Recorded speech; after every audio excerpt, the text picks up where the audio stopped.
El Evangelio nos regala la buena nueva que nos lleva a confiar en lo que Dios ha dicho y prometido.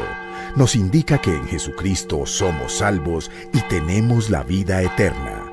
El Centro de Comunicaciones de la Diócesis de Armenia les anuncia y predica el Evangelio de hoy.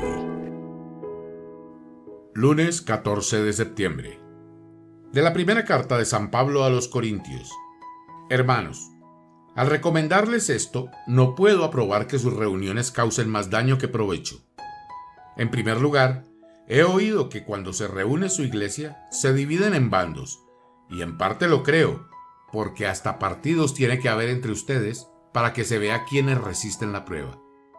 Así, cuando se reúnen en comunidad les resulta imposible comer la cena del Señor, pues cada uno se adelanta a comerse su propia cena, y mientras uno pasa hambre, el otro está borracho. ¿No tienen casas donde comer y beber? ¿O tienen en tan poco a la iglesia de Dios que humillan a los pobres? ¿Qué quieren que les diga? ¿Que los apruebe? En esto no los apruebo, porque yo he recibido una tradición que procede del Señor y que a mi vez les he transmitido.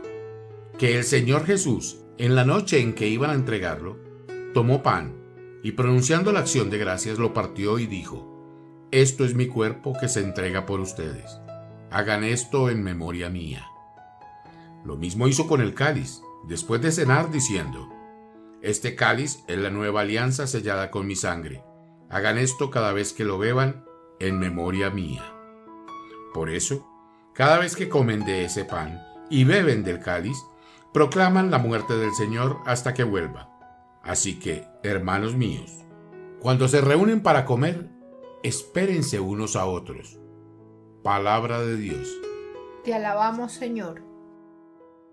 Proclamen la muerte del Señor hasta que vuelva. Tú no quieres sacrificios ni ofrendas, y en cambio me abriste el oído. No pides sacrificio expiatorio, entonces yo digo: aquí estoy. Proclamen la muerte del Señor hasta que vuelva. Como está escrito en mi libro, para hacer tu voluntad. Dios mío, lo quiero y llevo tu ley en las entrañas. Proclamen la muerte del Señor hasta que vuelva. He proclamado tu salvación ante la gran asamblea. No he cerrado los labios. Señor, tú lo sabes. Proclamen la muerte del Señor hasta que vuelva. Alégrense y gocen contigo todos los que te buscan. Digan siempre: grande es el Señor, los que desean tu salvación. Proclamen la muerte del Señor hasta que vuelva. Del Santo Evangelio según San Lucas.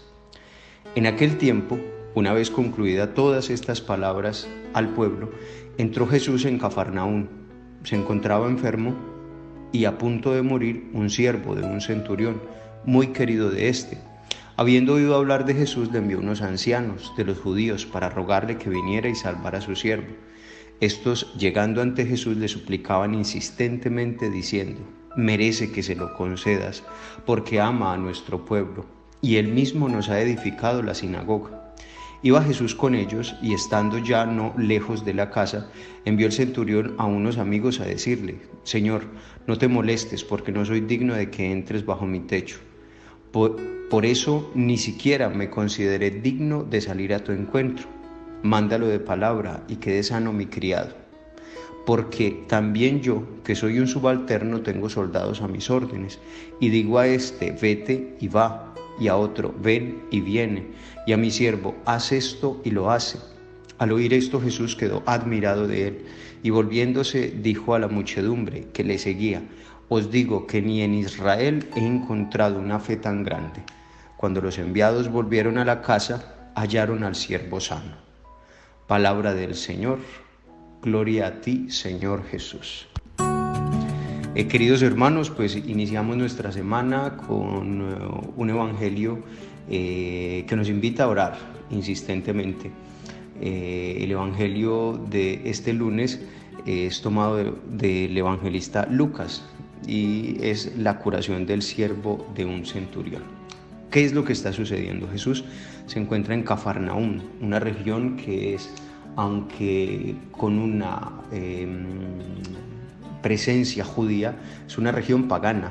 Y como es una región pagana, pues es una región en la que en la mentalidad judía, pues no son destinatarios del Evangelio, no son destinatarios de la salvación. Pero parece que hay una necesidad, y la necesidad es la curación de un siervo, la necesidad de un milagro ya, porque se encuentra este hombre a punto de morir. En este contexto, el centurión pues manda a unos hombres para que se presenten ante Jesús. Y estos hombres son dos tipos de personalidades. Una es la de unos judíos, de unos ancianos judíos, y estos presentan una petición de merecimiento. Señor, se merece, Maestro, se merece que lo hagas porque has sido generoso con el pueblo, porque nos ha construido la sinagoga.